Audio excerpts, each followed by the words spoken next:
The theme for our next unit in English is recounts and diaries.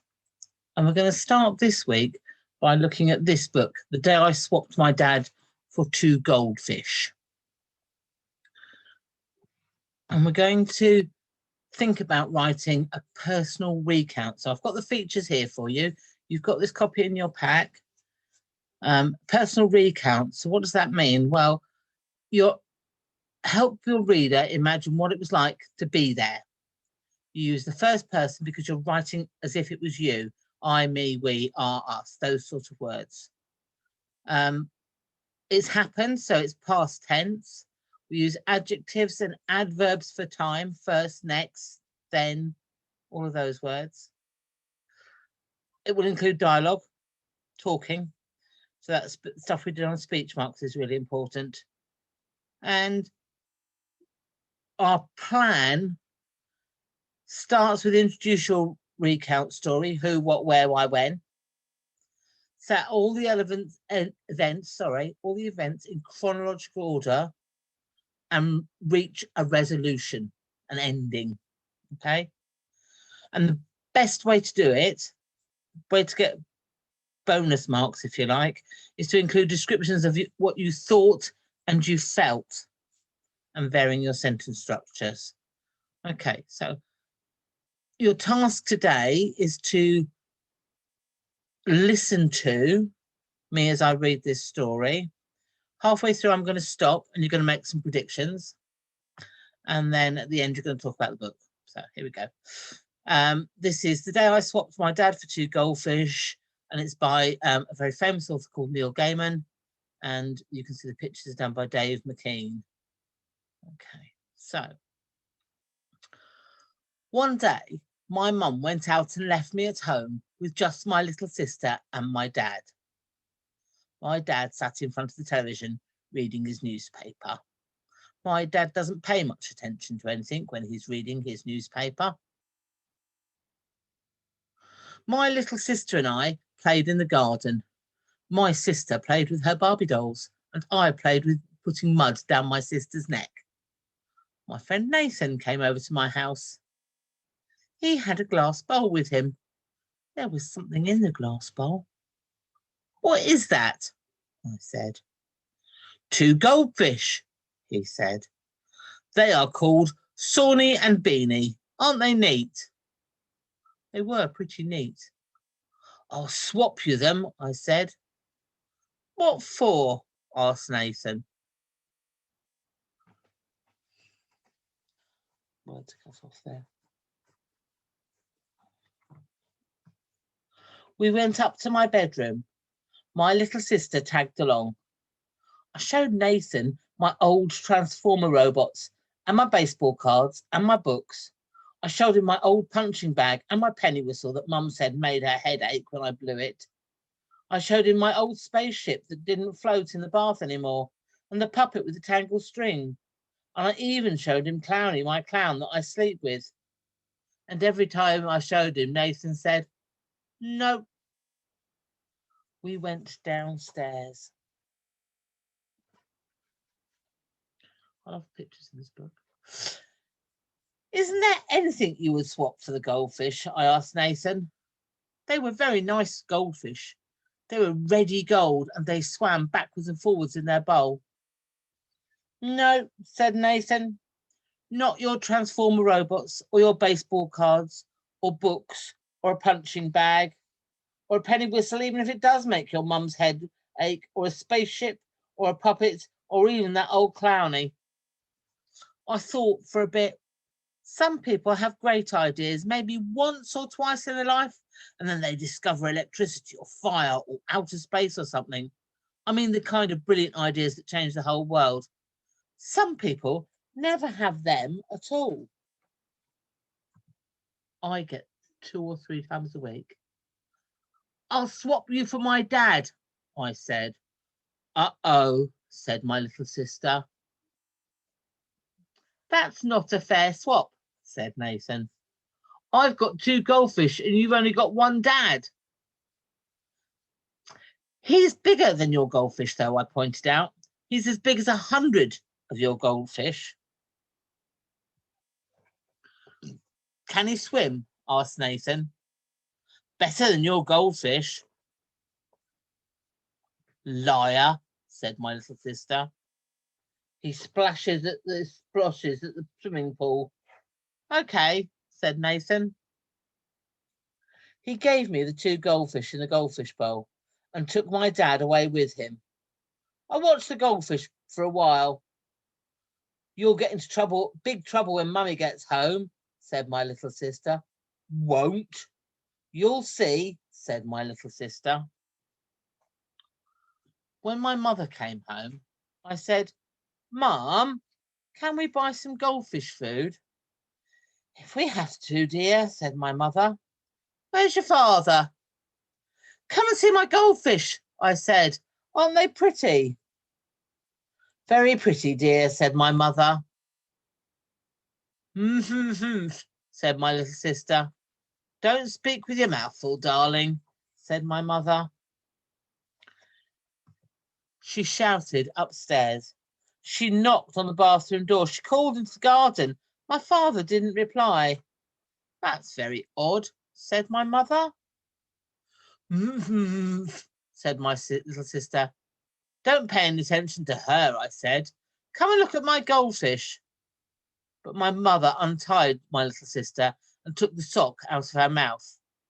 Do you know where your father is? My mother asked. My little sister pointed at me. He swapped him to his friend Nathan for those 2 goldfish. My mother looked at me sharply. Young man, she said, is this true? She only calls me young man if she's very mad. Yes, I said. Right, said my mother, and she picked up the bowl of goldfish and handed it to me. You can take these goldfish over to Nathan's this minute, and don't you come back without your father. I told you so, said my little sister. And you can go with him, said my mother. Fancy allowing your brother to swap your father for 2 goldfish and a bowl. The very idea. So this is your opportunity. You've got this sheet, or you can just do it on paper, it doesn't matter. 3 things you think will happen. Okay, 3 predictions. You all know how to make predictions, what you think will happen. 3 different things. Okay. So pause the video now and go and make those 3 predictions. And then come back and we'll see what happened.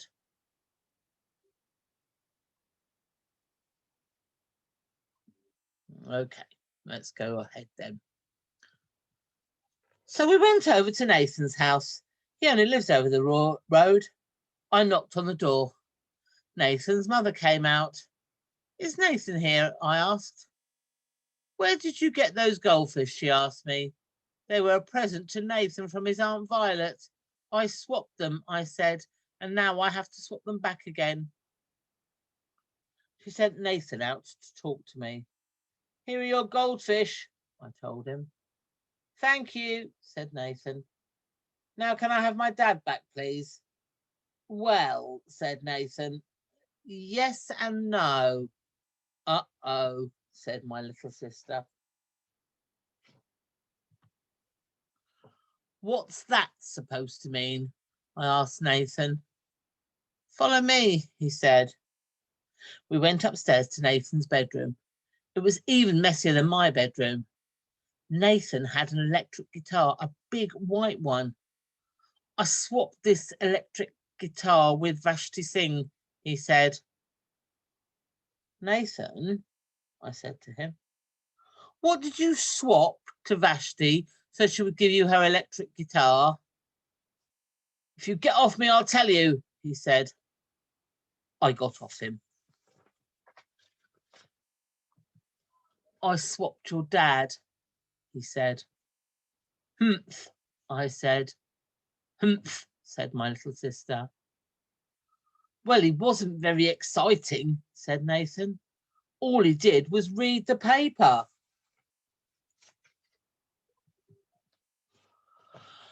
I took the guitar and we walked over to Vashti's house. I could be a rock and roll star, I said to my sister. You could be an idiot, said my sister to me. I've got your guitar, I said to Vashti. Vashti giggled. All Vashti's sisters giggled too. Can I have my dad back, please? They giggled again. Please, Vashti, said my little sister. Vashti shrugged her shoulders. Wait here, she said. She took the guitar away from me. When she came back, she was carrying a gorilla mask. Oh, no, I said. Oh, no, said my little sister. I swapped your dad with Blinky, said Vashti. Blinky had this really good gorilla mask. Where's Blinky's house? I asked Vashti. She told me how to get there. It was going to be a long walk. We set off. Can I put on the gorilla mask? Asked my little sister. Okay, I said. She put on the gorilla mask. When are you going to put it on? I said. Then I laughed and laughed and laughed. When are you going to put on the gorilla mask? My little sister took off the gorilla mask. We walked some more. I put on the gorilla mask. My sister went over to a policeman. Help, quick, shouted my sister. That gorilla is escaping from the zoo. The policeman ran over and caught me. He made me take the mask off. Then he told me he would have told my sister off, only she did her. Then he told me off. He would have told my sister off, only she did her innocent little girl face, so he didn't.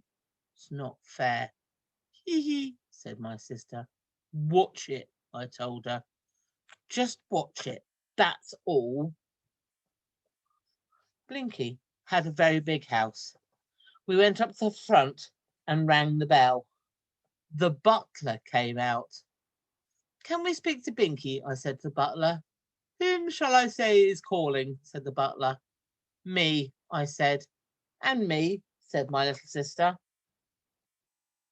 Binky came down the big stairs. He looked very pleased to see the gorilla mask. Are you bringing it back? He asked. Yes, we are, I told him. Blinky made the butler give us ginger beer. I liked it even though the bubbles tickled my nose. My sister made a face. Now, I asked when I finished the ginger beer, where's my dad? Ah, said Binky. He went away again, around the side of the house. This is Galveston, said Blinky when he came back. Galveston was a fat white rabbit with one black ear. Galveston's what I swapped your father for, said Blinky. I gave him the gorilla mask and he gave me Galveston and a map he drew of how to get to Potty's house. Patty's house. Must read more carefully. Patty's house. I never walked so far in my whole life. I think ginger beer is the most horrible thing in the world, said my sister. Worse than boiled beets? I asked her. No, she said, not that bad. While we walked, Galveston the rabbit sat in my arms and made its nose go waffly. My sister tried to make her nose go as waffly as Galveston's, but she couldn't do it. I knocked on the door of Patty's house. Galveston, shouted Patty. Galveston, shouted Patty's mother and father.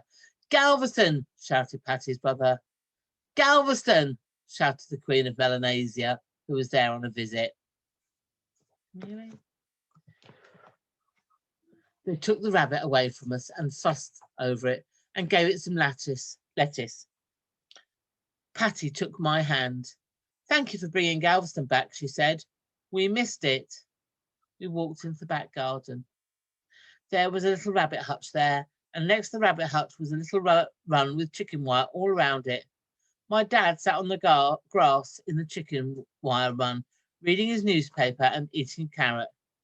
He looked a bit lonely, as he had grass all over his trousers. Come on, Dad, I said, and I opened the gate in the chicken wire. My dad crawled through the gate on his hands and knees. He's not a very good rabbit, said Patty. He's not meant to be, I said. He's a very good daddy. He can keep the carrot, she said. Thanks for bringing Galveston back.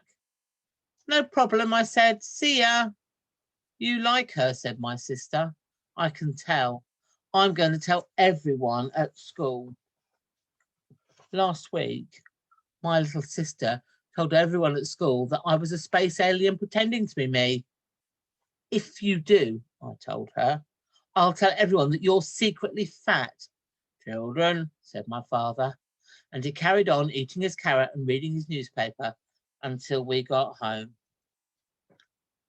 When we got home, my mother said things like, just look at the state of him. And she made him go and have a bath, and she put all his clothes into the washing. When Dad was in the bath, my mother told me off.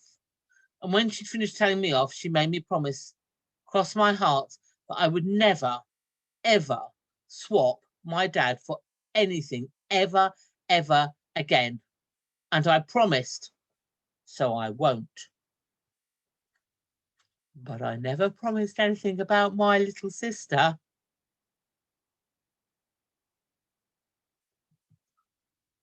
So, what you need to do now is you need to go back again, look at your predictions, and for each one say what did happen. Okay, so if you wrote about what might happen to Dad, this is what happened. Okay, 3 predictions and what happened. So you finish the sheet off. And then you've got some questions to talk about and see if you can write me some answers. Okay, so what do you like about the story? Is there anything you dislike about it? Why? What does the story make you think about? Does it remind you of any other stories? Does it remind you of people or situations that you know? What's the funniest part of the story? What bit did you like best? And what puzzles or questions does this story raise? Okay. So I hope you enjoyed that story. And you know what your tasks are. So all good for tomorrow.